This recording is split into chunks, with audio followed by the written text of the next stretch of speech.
In today's video, I'm going to teach you how to use board view in Wrike. Board view lets you see your work as cards arranged in columns so you can track progress at a glance, very similar to a Kanban board. Typical columns represent stages like to do, in progress, review, and completed, and they reflect your team's workflow. Start by opening Wrike and heading into your workspace. If you're using the desktop app or a browser, the experience is similar. Open the left sidebar to reveal your spaces, folders, and projects. From there, select the project you want to manage. It helps if the project already has tasks. If not, you can add tasks later and they'll appear as cards on the board. Make sure you have the right permissions in that project so you can adjust views and fields. Switch the project to board view. You'll see columns for each status in your workflow and cards representing individual tasks. Moving a card between columns updates the task's status, which keeps your progress current without extra clicks.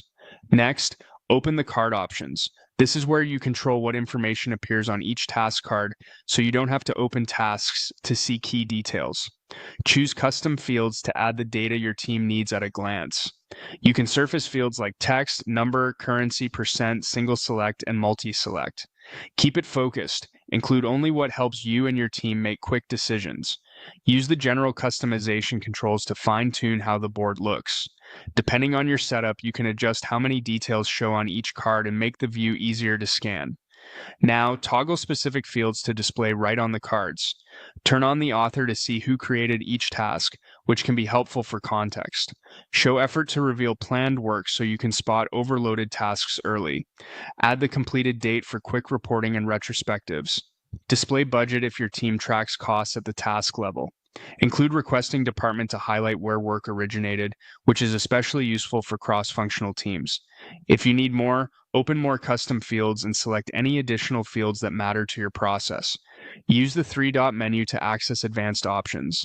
Choose change field settings to adjust things like visibility, formatting, or how the field behaves across projects. If you're just exploring, you can cancel without saving changes. Finally, when you need full task details, open a card in item view.